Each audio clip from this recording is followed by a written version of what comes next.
governação que se traduza numa gestão eficiente e transparente da despesa pública e na utilização racional e sustentável dos recursos humanos, tendo no seu epicentro o cidadão angolano, as suas aspirações individuais e coletivas, a redução da intervenção direta do Estado na economia, em troca do reforço do seu papel regulador, propiciando o crescimento econômico sustentável, o aumento da riqueza nacional e o combate ao desemprego e à fome. As relações políticas e econômicas regionais e internacionais que lhe garantam estabilidade e desenvolvimento.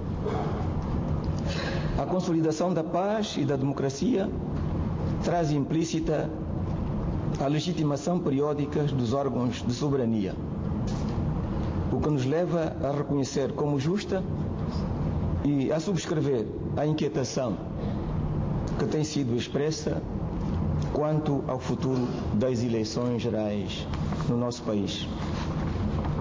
No entanto, é preciso não esquecer que o Parlamento aprovou uma lei que estabelece condições para a realização de eleições, que reparte tarefas entre a Assembleia Nacional e o Governo, designadamente a aprovação de leis e a criação de condições técnicas e materiais.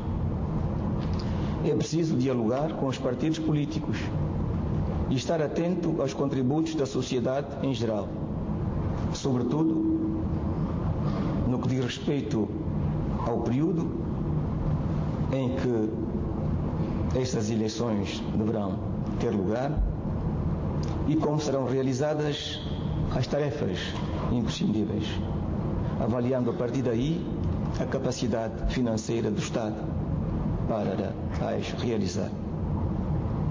É sobre isso que devem incidir as consultas que já anunciei oportunamente. Para além da boa governação, um dos principais fatores que pode, sem dúvida, levar as populações a aproximarem-se e a estreitarem os laços que as une ao MPLA é a resolução do problema da pobreza. Embora este seja também um dos principais objetivos do Governo, foi necessário priorizar nesta fase de transição da guerra para a paz os cuidados com os milhares de cidadãos mais afetados pela guerra e que se encontravam numa situação desesperada. A partir de agora, devemos redobrar os nossos esforços para desencadear projetos e ações tendentes a melhorar o acesso a serviços sociais básicos mínimos, tais como a educação, a saúde, a disponibilização de água potável, de adubos e de instrumentos de trabalho, com vista ao alívio imediato da pobreza e à inserção na atividade produtiva local. Economia.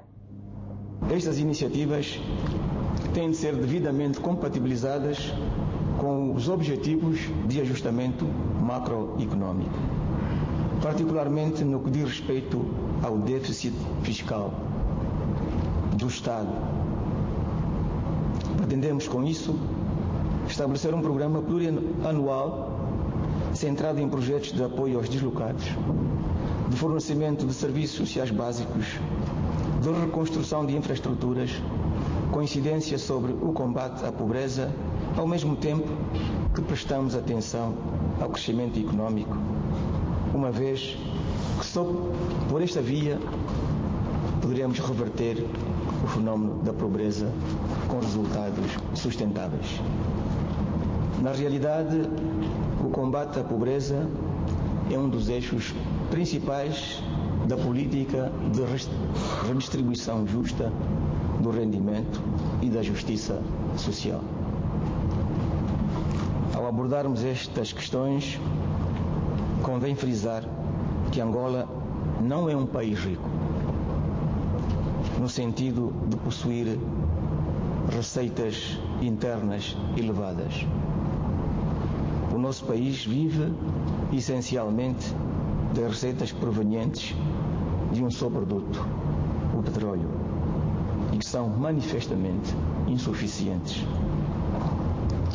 O seu produto interno bruto é baixo, pois são apenas cerca de 12 bilhões de dólares no universo populacional de mais de 12 milhões de pessoas com gritantes carências alimentares, sanitárias, habitacionais, etc. Isto representa, em média, um rendimento inferior a 500 dólares por pessoa por ano. Diz-se que países como a África do Sul e Portugal têm, por exemplo, o produto interno bruto de 131 bilhões de dólares e 102 bilhões de dólares para uma população de 43 milhões e 10 milhões, respectivamente. Poderão fazer a comparação. O governo tem responsabilidades e, por isso, deve garantir a estabilidade macroeconómica, por forma a preservar o valor dos ativos em moeda nacional e o poder aquisitivo dos salários dos cidadãos, pressuposto importante para o crescimento económico. Para tal, será necessário que se continue a envidar esforços no sentido da desaceleração da taxa de inflação e do aumento do investimento e da produção nacional. Reformas. É neste quadro que se torna urgente a adoção de uma política de rendimentos e preços de natureza global que envolva elementos de política económica, fiscal, social e de política de trabalho. A política de rendimento e preços deverá estar articulada e dependente do esforço de reconstrução nacional e da evolução da produção e eficiência da nossa economia e poderá ser implementada de forma faseada. Assim, o Governo deverá proceder ao ajustamento gradual de tarifas e preços fixados de bens e serviços no âmbito da redução do déficit fiscal e de uma redistribuição mais equitativa dos rendimentos. No entanto, o Governo deverá também atenuar o impacto de tal ajustamento junto das camadas mais vulneráveis, desenvolvendo ações de proteção social. A política assim perspectivada poderá contribuir para a redução do nível de pobreza extrema e das assimetrias do rendimento das pessoas, com base numa ação redistributiva mais justa da política fiscal e na melhoria da segurança social. O Governo deverá ainda intervir ali onde se registrem situações de mercado imperfeito, exercendo o seu papel de regulador, fixando limites de preços por forma a preservar a alocação eficiente dos recursos disponíveis. No essencial, trata-se de medidas que conduzem a uma redução significativa das desigualdades sociais e à repartição de rendimentos em consequência da aplicação de uma política pública com maior expressão no nível das políticas salariais, fiscais e de segurança social e das despesas sociais como a educação, a saúde e a habitação. Há necessidade urgente de uma reforma fiscal que tenha em conta as mudanças do regime político e do sistema econômico que se registram no país, prestando-se uma particular atenção à questão da introdução do sistema simplificado do imposto de valor acrescentado, em articulação com a reforma do imposto de selo, bem como a correção das principais injustiças da tributação do rendimento. Para tal, é necessário buscar os necessários consensos entre o Governo e os seus parceiros sociais. Quem ganha mais deve pagar mais, e quem não tem rendimentos deve ser protegido na medida do possível. Reconheço também que o atual sistema de justiça fiscal e aduaneiro, tanto administrativo como judicial, já não se coaduna com a nossa realidade, nem com a nossa Constituição, e impõe-se por isso a renovação e adaptação do sistema de justiça fiscal e aduaneiro no quadro de uma reforma fiscal. Com efeito, a redistribuição do rendimento nacional depende muito de políticas fiscais fortes e transparentes. Democratização. Caros camaradas, o MPLA deve ser o dinamizador da tolerância e do respeito pela diferença, contribuindo para que se criem condições firmes para o fortalecimento da sociedade civil, que deve participar na resolução das grandes questões nacionais. Ao trilharmos esta via, favorecemos a cultura do diálogo, da participação, da solidariedade e da reconciliação, sem a qual a paz não se pode consolidar. Tem de haver canais que permitam uma interação entre o Estado, o Governo, a administração e a sociedade.